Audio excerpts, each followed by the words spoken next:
સિંધમાં તે સમયે એક સુમરો રાજા રાજ કરતો હતો. સુમરાના દરબારમાં હેમદ ખાન નામના એક જતની નોકરી હતી. સુમરાના કાનમાં કોઈએ મોહિની રેડી કે હેબત ખાનના ઘરમાં સુમરી નામની પદ્મિની જેવી કન્યા છે. કામદેવના ભુવા સરખા સુમરાએ હેબત ખાનની કન્યાનું માગું મોકલાવ્યું. હેબત ખાને ના પાડી જવાબ વાળ્યો, રાજાના હીરા મોતીના હારની બેડીઓ કરતા તો મારી સુમરીને હું કોઈ મારા જેવા ગરીબના ઘરની ઘરવાળી બનાવીશ.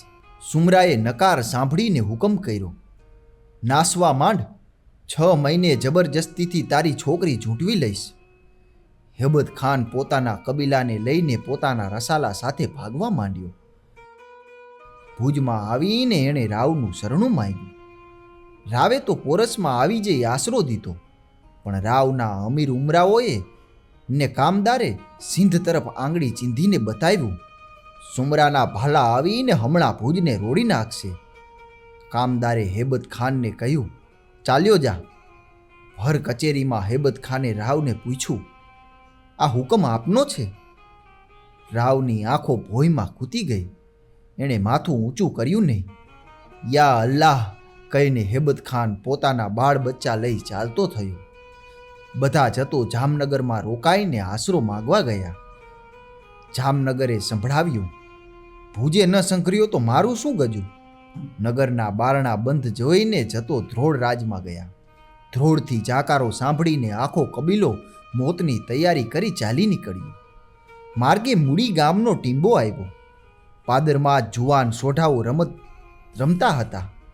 જુવાનોએ આ જતોના બાળકોને રોતા સાંભળ્યા. લીંબુની ફાળ જેવી આંખોમાંથી બોર બોર જેવડા પાણી પાડતી જતાણીઓને જોઈ. મૂડીને પાદરથી એક વટે માર્ગું પણ પોરો ખાધા વગર જાય નહીં, અને આ રોતા કકડતા 1,500 મુસાફરો કાં સીધા ચાલ્યા જાય? સોઢાઓએ જતને પૂછ્યું, ભાઈ ક્યાં જાવું? જાવું તો દરિયામાં. કેમ એમ? ધરતી અમને બધેથી જાકારો દે છે, એને અમારે ભાર આકરો થઈ પડ્યો છે. આમ આડું કેમ બોલો છો ભા? આડું નથી બોલતા ભાઈ, સાચું જ કહીએ છીએ. પરશુરામે એકેય રજપૂત ક્યાં રહેવા દીધો? પણ ભાઈ બોલો તો ખરા, સી આફત છે? હેબત ખાને બધી વાત કહી સંભળાવી. પરમારોમાં વાત પ્રસરી ગઈ. મૂડીને ટીંબે મોટા લખધીરજીથી ચોથી પેઢીએ લખધીર બીજાનું પાટ તપતું હતું. એણે જઈને પોતાની વૃદ્ધ માતાને પૂછ્યું, માડી, જતોને આશરો આપું? પરમાર માતા બોલ્યા, દીકરા, આજ એક વાત મને સાંભળી આવે છે. તું નાનો હતો, એક વખત હું નાહવા બેઠી હતી, ત્યારે તું રોતો હતો. હું આવીને જોઉં ત્યાં તો તને વડારણ ધવરાવતી હતી. મેં તને ઊંધે માથે લટકાવીને વડારણનું ધાવણ ઓકાવી નાખેલું. પણ આજ લાગે છે કે એકાદ ટીપું તારા પેટમાં રહી ગયું હશે, નહીં તો પરમારનો દીકરો નિરાધારને આશરો દેવાને ટાણે રજા લેવા આવે નહીં. એટલું બોલતા તો માની મોટી મોટી આંખોમાંથી આંસુડા ચાલ્યા ગયા.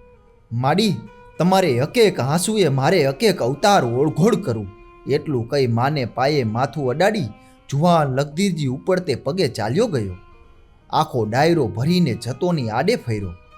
જવાય નહીં, મૂડીના કૂબામાં જેટલી જગ્યા હશે તેટલી તમને કાઢી દેશું, અને રક્ષણ નહીં કરી શકાય તોય મરશું તો ખરા. હેબત ખાન બોલ્યો, હું પારકાને રક્ષણે જીવવાના લોભે નથી આવ્યો પરમારો.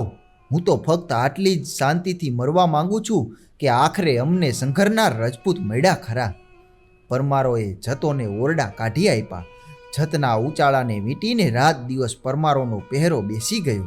ત્યાં તો સુમરાની ફોજના પડઘા બોલ્યા, મૂડીની ભો થાળી જેવી સપાટ છે, થોડે માણસોએ ભોમાં બચાવ થઈ શકે નહીં. તેથી જત અને પરમારોએ માંડવના વંકા ડંગર ઉપર આશરો લીધો. સુમરાની ફોજ ડુંગરાની તળેટીમાં ઓડા લગાવી બેઠી, પણ ઉપર જવાનો લાગ આવતો નથી. ઉપર ચડવાની એ વિકટ કેડીએ જનાર શત્રુ કાં તો પલભરમાં ઉપરની ગોળી ખાઈને મરે છે, કાં તો તે નીચેના ઊંડા કોતરમાં ઉડી પડે છે. એમ 6 મહિના વીત્યા. એક દિવસ પરમારોના મુકામમાં કુંવર હાલાજીએ વેલા નામના હજામને કાંઈક આકરા વેણ કહ્યા હશે.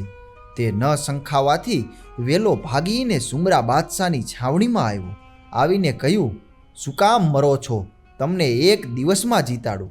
બાદશાહ કહે, શાબાશ, હું તને ગામ ગરાસ આપીશ. વેલાએ ઈલાજ બતાવ્યો. ડુંગરની પાછળના ભાગમાં એક બહુ જ વંકી છુપી જગ્યાએ પરમારોને પાણી પીવાની એક કૂવો હતો.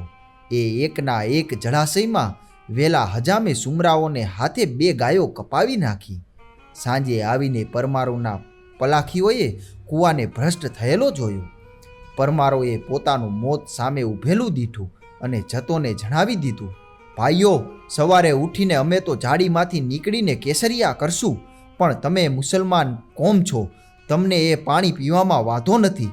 તમે સુખેથી જીવાય ત્યાં લગી જીવજો, અમારા છેલ્લા રામ રામ છે. હેબત ખાને જવાબ વાળ્યો, શું એકલા પરમારો જ મરી જાણે છે? આજે જુઓ તો ખરા, જતના લોહીમાં પરમારના લોહી જેટલી જ છાત્રવટ ભરી છે કે નહીં. રાત પડી ત્યાં તો જતાણીઓમાં કાળો કકડાટ થઈ રહ્યો. અરે રે રે, દૂધિયા દાંતવાળા પરમારોને આવતીકાલે તો ઝારના ડુંડાની જેમ વાઢી નાખશે. અને હજી તો માની ગોદમાંથી ચાલી આવતી રંભા જેવી રજપૂતાણીએ કાલે પ્રભાતે ચિતા ઉપર ચડશે. હાય રે પાપણ દીકરી સુમરી, હાય ડાકણી, તું કેટલાને ભરખી લઈશ. સુમરીએ એક ખૂણામાં બેઠા બેઠા આ મેણા સાંભળ્યા. અધરાત ભાંગી અને સૌ જતાણીઓની આંખ મીચાઈ. તે વખતે સુમરી કિલ્લાના ચોગાનમાં આવીને ઊભી રહી. આકાશમાં ટમ ટમ ઝબુકતા ચાંદરડા સામે જોઈ રહી. એના હૈયામાંથી નિસાસો નીકળી ગયો. રે ખુદા, મારો શું ગુનો? મને આવડું બધું રૂપ કાં દીધું? સવારને પહોરે સૂર્ય મહારાજે જ્યાં ઉદયાચળને માથે કોર કાઢી, ત્યાં તો કેસરિયા વાઘા સજીને પરમારો નીકળ્યા. જતો પણ સાથે જ નીકળ્યા. સુમરા સાથેના સંગ્રામમાં હેબત ખાનનો એકનો એક જુવાન દીકરો કામ આવી ગયો. રાંડેલ ભાભીએ સુમરીને સંભળાવ્યું, ચુડેલ, તારા સગા ભાઈને તે આજ ભરખ્યો. સુમરીને કાળજે જાણે છેલ્લું તીર ભોંકવાનું હતું તે ભોંકાઈ ગયું. રાતે સોપો પડી ગયો. તે વખતે છાની માની બહાર નીકળી એક ગોવાળિયાના છોકરાને સાથે લઈ સુમરી સાંઢિયા ઉપર ચડી અને ખુદા બતાવે તે માર્ગે પંથ કાપવા માંડ્યો. એ વાતની ખબર પડતા જ એની પાછળ સુમરાઓ ચડ્યા. બરાબર બગબગું થયું તે ટાણે સુમરી વણોદ ગામને પાદર પહોંચી. પાછું વળીને જુએ ત્યાં તે સુમરાના ઘોડા આડા ફરી વળેલ જોયા. હે અલ્લાહ, માર્ગ દેજે, એટલું કહીને સુમરીએ સાંઢિયા ઉપરથી પડતું મેલ્યું. ધરતી ફાટી અને મા જેમ રાતા બાળકને પોતાને થાનેલે વળગાડીને ઉપર પાલવ ઢાંકે એમ ધરતીએ પણ સુમરીને અંદર લઈ પોતાનું પડ ઢાંકી દીધું. સુમરી જે ઠેકાણે સમાઈ ગઈ ત્યાં એની ચૂંદડીનો એક છેડો બહાર રહી ગયો હતો. અત્યારે ત્યાં સુમરી બીબીનું તળાવ છે ને કબર છે. એ કબરની માનતા ચાલે છે. અહીં માંડવના ડુંગર ઉપર તો જુવાનડાઓ હોળી ખેલતા હોય તેમ લોહીની શેડો છૂટતી હતી. ઈસાજી નામનો એક જત દુશ્મનની કારમી ગોળી ખાઈને કંડોળાની ટેકરી ઉપર પડ્યો હતો અને એનાથી થોડે આગે લકદીરનો કાકો આસોજી પણ ઘાયલ થઈને સૂતો હતો. બેયના અંગમાંથી ખળડલ ખળડલ લોહીની રેલ ચાલતી હતી. ઈસોજી પડ્યો પોતાના લોહીના રેલા આડે માટીની પાળ બાંધતો હતો. મોતની પીડામાં કષ્ટાંત આસોજી પૂછવા માંડ્યો, ભાઈ ઈસા, મરતી વખતે શું તને ચાળો ઉપડ્યો? માટી સીધ ફેંકી રહ્યો છે. ઈસો જવાબ આપે છે, હે ભાઈ, આ ચાળો નથી, આ મારું મુસલમાનનું લોહી છેલ્લી ઘડીએ તારા લોહીમાં ભેળાઈને તને ભ્રષ્ટ ન કરે ને તારું મોત ન બગાડે માટે હું આડી પાળ બાંધું છું. એ ઈસા, મબોલ, મોત બગડતું નથી, સુધરે છે. આજ છેલ્લી પથારીએ સૂતા સૂતા આભડછેટ ન હોય, ન અટકાવ, આપણા લોહીને ભેળવા દે. એ સાંભળીને ઈસાજીએ પોતાના લોહીને વહેવા દીધું. બેયના લોહી ભેળા રેલ્યા. ત્યારથી જત અને પરમાર પરસ્પર પરણે છે. એ લોહીના આલિંગન અમર રહી ગયા છે. ત્યાં તો વણોદથી વળી આવેલા સવારો એ ખબર આપ્યા કે જેને માટે વેર મંડાયું હતું તે તો ધરતીમાં સમાઈ ગઈ. પોતાની દીકરી જીવતી દુશ્મનોના હાથમાં ન ગઈ અને મોત વાલું ગણ્યું તે જોઈને જતો પ્રસન્ન થયા. પણ પરમારોને તો એ સ્ત્રીની આત્મહત્યા સ્ત્રી હત્યા જેટલી જ વસમી લાગી. પરમારો હતાશ થઈ ગયા. સુમરાએ તો પરમારોની કતલ કરી નાખી હતી. તે ઉપરાંત એણે હાલાજીને કેદ કરીને લખધીરજીને કહ્યું, મારા લશ્કરને સિંધમાંથી આવવાનું ખર્ચ નહીં આપ તો હાલાજીને ઉપાડી જઈ મુસલમાન કરીશ. લખધીરજીએ અમદાવાદના બાદશાહ મહંમદ બેગડાની સહાય માગી.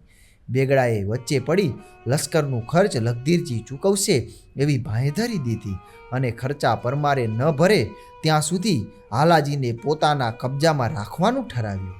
હાલોજી પરમાર મહંમદ શાહની સાથે અમદાવાદ જઈ રહ્યો.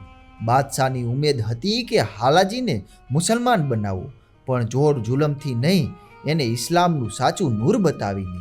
તેથી બાદશાહે 4 મરજાદી બ્રાહ્મણોને બોલાવીને હાલાજીના રસોડા ઉપર મૂક્યા. હાલાજી જરાય ન દુભાય તેવી રીતે બાદશાહે બંદોબસ્ત કરાવ્યો. બીજી તરફ એને ઇસ્લામ ધર્મના રહસ્યો સમજાવવા મૌલવીઓ રાખ્યા. પણ હાલાજીનું મન પલળ્યું નહીં. સુમરાની ખંડણી પૂરી થયે હાલાજી પોતાના ભાઈની પાસે મૂડી ચાલ્યો ગયો.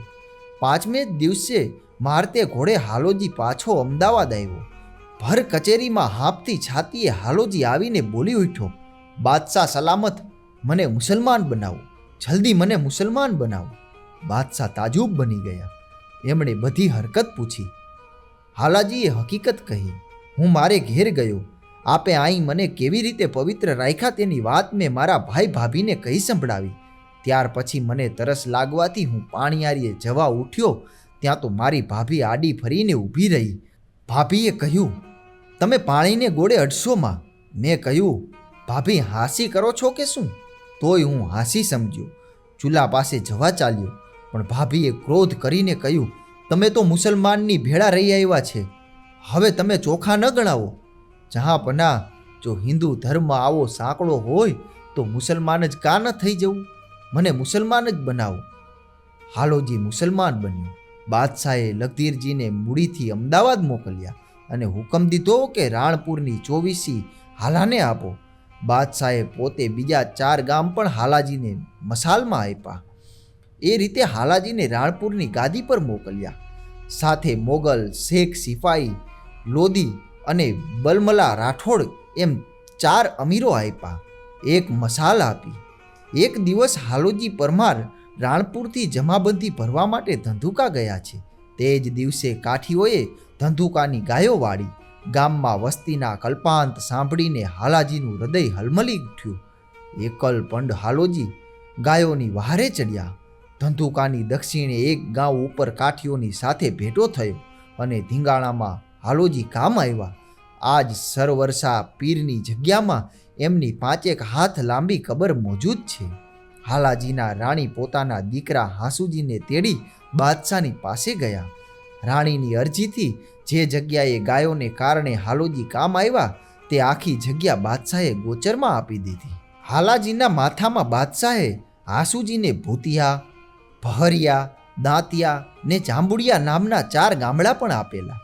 તે ગામ આજે ઉજ્જડ થઈ ધંધુકાની સીમમાં ભળી ગયા છે. હજુ એ એના ઢોરા એંધાણીઓ તરીકે મોજૂદ છે અને એ ગામો ઉપરથી માર્ગોના નામ પણ પડેલા છે. આજે અંગ્રેજ સરકારે એ જગ્યાની સરકારી વીડી બનાવી નાખી છે.